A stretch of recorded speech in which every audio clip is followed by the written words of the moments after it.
നമസ്കാരം. മലയാളി വാർത്ത പ്ലസിലേക്ക് സ്വാഗതം. ഏകദേശം 1/2 ടണ്ണോളം വരുന്ന സമ്പുഷ്ടീകരിച്ച യുറേനിയം ശേഖരമാണ് ഇറാന്റെ പക്കലുള്ളത്.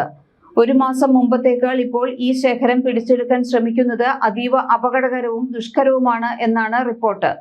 യുറേനിയം പിടിച്ചെടുക്കുമെന്ന് അമേരിക്കൻ പ്രസിഡന്റ് ഡൊണാൾഡ് ട്രംപ് നൽകിയ സൂചനകളെ തുടർന്നാണ് ഇറാൻ തങ്ങളുടെ താവളങ്ങൾ കൂടുതൽ ശക്തമായി പ്രതിരോധിക്കാൻ തുടങ്ങിയത് എന്ന് കരുതപ്പെടുന്നു. മെയ് പകുതിയോടെ US സൈന്യം ഈ ആണവ വസ്തുക്കൾ പിടിച്ചെടുക്കാൻ ഒരു ഓപ്പറേഷൻ ആസൂത്രണം ചെയ്തിരുന്നുവെങ്കിലും അപകട സാധ്യത കണക്കിലെടുത്ത് അത് വേണ്ടെന്ന് വെക്കുകയായിരുന്നു. ഇറാന്റെ ഏറ്റവും വലിയ ശക്തി അതിന്റെ ഭൂഗർഭ കേന്ദ്രങ്ങളാണ്. പർവ്വതങ്ങളുടെ അടിയിലും കുന്നുകളുടെ ഉള്ളിലും 100 കണക്കിന് മീറ്റർ ആഴത്തിലുമാണ് ഇവ നിർമ്മിച്ചിരിക്കുന്നത്. ഇവയിൽ പ്രധാനപ്പെട്ടവ ഫോർഡോ, നദാൻസ്, ഇസ്ഫഹാൻ എന്നീ കേന്ദ്രങ്ങളും സാധാരണ ബോംബ് ആക്രമണങ്ങളിൽ നിന്ന് രക്ഷപ്പെടുന്ന രീതിയിലാണ് ഈ കേന്ദ്രങ്ങൾ രൂപകൽപ്പന ചെയ്തിരിക്കുന്നത്.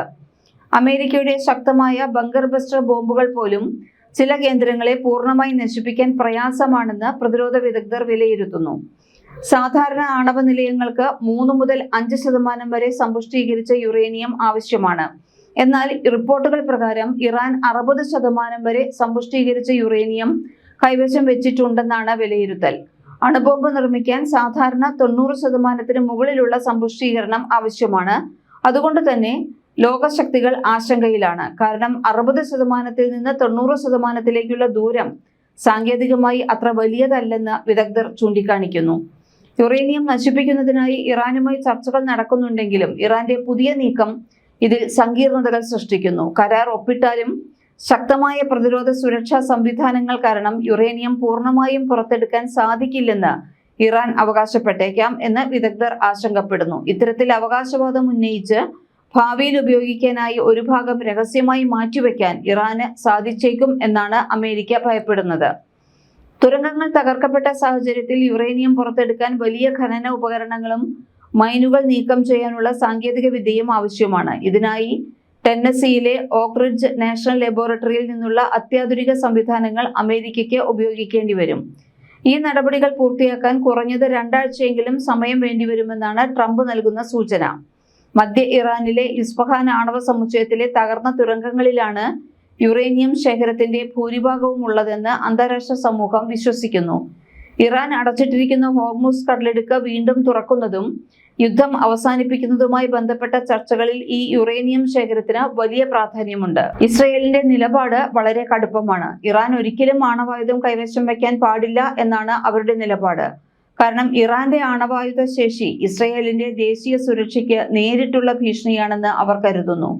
ഇതിനു മുമ്പും ഇറാന്റെ ആണവ പദ്ധതിയെ തടയാൻ സൈബർ ആക്രമണങ്ങളും രഹസ്യ ഓപ്പറേഷനുകളും നടന്നതായി റിപ്പോർട്ടുകളുണ്ട്.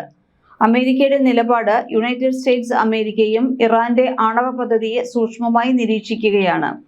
വർഷങ്ങളായി സാമ്പത്തിക ഉപരോധങ്ങൾ ഏർപ്പെടുത്തുകയും നയതന്ത്ര സമ്മർദ്ദം ചെലുത്തുകയും ചെയ്തിട്ടുണ്ട്. എന്നാൽ ഇറാൻ തന്റെ പദ്ധതികളിൽ നിന്ന് പിന്മാറാൻ തയ്യാറല്ലെന്ന് വ്യക്തമാക്കുന്നു.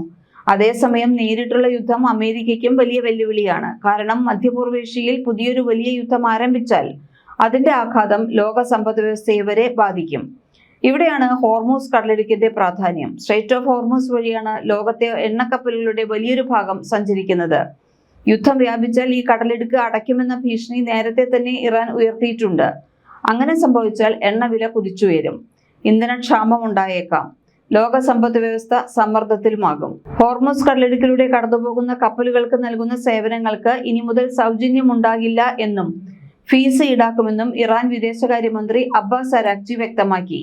കടലിടുക്കിന്റെ ഭാവി മാനേജ്മെന്റ് ഇനി പഴയതുപോലെ ആയിരിക്കില്ല. ഹോർമുസ് കടലിടുക്കിൽ രാജ്യാന്തര ജലപാത ഇല്ലെന്നും അത് പൂർണ്ണമായും ഇറാന്റെയും ഒമാന്റെയും പരമാധികാര പരിധിയിലുള്ളതാണെന്നും അദ്ദേഹം പറയുന്നു.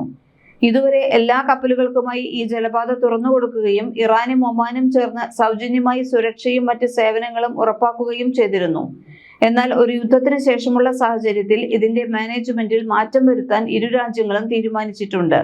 ഇതുമായി ബന്ധപ്പെട്ട് ഒമാനുമായി ഫലപ്രദമായ ചർച്ചകൾ പൂർത്തിയായി കഴിഞ്ഞു. ഹോർമുസ് കടലിടുക്കിന്റെ സുരക്ഷയും നിയന്ത്രണവും സംബന്ധിച്ച സംയുക്ത കർമ്മ പദ്ധതി ഇരു രാജ്യങ്ങളും ഉടൻ പുറത്തിറക്കുമെന്നും ഇറാൻ വിദേശകാര്യമന്ത്രി അറിയിച്ചു. ഇതേസമയം താൻ ഇസ്രയേൽ പ്രധാനമന്ത്രിയായി ഇരിക്കുന്നിടത്തോളം കാലം ഇറാന് ആണവായുധങ്ങൾ ഉണ്ടാകില്ല എന്നാണ് ബെഞ്ചമിൻ നെതന്യാഹു പറയുന്നത്. US ഇറാൻ സമാധാന കരാർ അന്തിമമായി എന്ന US പ്രസിഡന്റ് ഡൊണാൾഡ് ട്രംപിന്റെ അവകാശവാദത്തിനിടെയാണ് നെതന്യാഹുവിന്റെ ഈ പ്രസ്താവന. ഇറാനുമായുള്ള യുദ്ധം അവസാനിച്ചെന്നും കരാർ ഈ വാരാന്ത്യത്തോടെ പ്രാബല്യത്തിൽ വരുമെന്നും ട്രംപ് പറഞ്ഞു. ഇസ്രയേൽ പ്രധാനമന്ത്രിയുമായി കൂടിയാലോചിക്കാതെയാണ് ട്രംപിന്റെ പ്രഖ്യാപനമെന്ന് US മാധ്യമം റിപ്പോർട്ട് ചെയ്യുകയും ചെയ്തിരുന്നു. ഇതിനിടയിലാണ് നെതന്യാഹു പ്രസ്താവന ഇറക്കിയിരിക്കുന്നത്. ഇറാനിയൻ ആണവ പരിപാടികൾക്കെതിരായ അന്താരാഷ്ട്ര പോരാട്ടത്തിന് 3 പതിറ്റാണ്ടുകളായി താൻ നേതൃത്വം നൽകുന്നുണ്ടെന്നും നെതന്യാഹു അവകാശപ്പെട്ടു. ഈ പോരാട്ടം ഇല്ലായിരുന്നുവെങ്കിൽ ഇസ്രയേലിനെ നശിപ്പിക്കാൻ ഇറാൻ വർഷങ്ങൾക്ക് മുമ്പേ ആണവായുധം സ്വായത്തമാക്കിയേനെ എന്നും നെതന്യാഹു പറഞ്ഞു. ഇസ്രയേലിനെ നശിപ്പിക്കാനാണ് ഇറാൻ ശ്രമിക്കുന്നത്. അത് തടയാൻ താൻ തന്റെ ജീവിതം ഒഴിഞ്ഞുവെച്ചിരിക്കുകയാണെന്നും നെതന്യാഹു പറഞ്ഞു. ഞാൻ ഇസ്രയേലിന്റെ പ്രധാനമന്ത്രിയായിരിക്കുന്നിടത്തോളം കാലം ഇത് സംഭവിക്കില്ല, നെതന്യാഹു വ്യക്തമാക്കി. അതേസമയം കരാർ അന്തിമമായെന്ന് ട്രംപ് അവകാശപ്പെടുന്നുണ്ടെങ്കിലും ഇറാൻ ഇക്കാര്യം സ്ഥിരീകരിച്ചിട്ടില്ല. ഞായറാഴ്ച ജനീവയിൽ അമേരിക്കയും ഇറാനും ഒരു കരാർ ഒപ്പുവെക്കുമെന്ന റിപ്പോർട്ടുകൾ തെറ്റാണെന്നും ഇറാനിയൻ മാധ്യമങ്ങൾ വ്യക്തമാക്കി. ഇപ്പോൾ ലോകം മുഴുവൻ ഉറ്റുനോക്കുന്നത് ഒരു കാര്യമാണ്. ഇറാൻ യഥാർത്ഥത്തിൽ ആണവായുധ നിർമ്മാണത്തിന്റെ അവസാന ഘട്ടത്തിലേക്കാണോ നീങ്ങുന്നത്, അല്ലെങ്കിൽ ഇത് വെറും പ്രതിരോധ തന്ത്രമാണോ? അമേരിക്കയും ഇസ്രയേലും അടുത്ത നീക്കങ്ങൾ എന്തായിരിക്കും? ഒരു തെറ്റായ തീരുമാനം പോലും മധ്യപൂർവേഷ്യയെ വലിയ യുദ്ധത്തിലേക്ക് തള്ളിവിടാൻ സാധ്യതയുണ്ട്. അണുബോംബ് എന്ന വാക്ക് തന്നെ ലോകത്തെ ഭയപ്പെടുത്തുന്നതാണ്. ഇറാന്റെ ഭൂഗർഭ ആണവ കേന്ദ്രങ്ങളും വർദ്ധിച്ചുവരുന്ന യുറേനിയം സമ്പുഷ്ടീകരണവും പുതിയ ചോദ്യങ്ങൾ ഉയർത്തുകയാണ്. ഇത് വെറും ഒരു രാജ്യത്തിന്റെ പ്രശ്നമല്ല, ലോക സുരക്ഷയെയും എണ്ണ വിപണിയെയും അന്താരാഷ്ട്ര രാഷ്ട്രീയത്തെയും ബാധിക്കുന്ന വിഷയമാണ്. ഇറാന്റെ അടുത്ത നീക്കവും അമേരിക്കയുടെയും ഇസ്രയേലിന്റെയും പ്രതികരണവും വരും ദിവസങ്ങളിൽ ലോക വാർത്തകളിലെ ഏറ്റവും വലിയ വിഷയമായി മാറുമെന്നതിൽ സംശയമൊന്നുമില്ല. മലയാളി വാർത്ത plus, like, share and subscribe.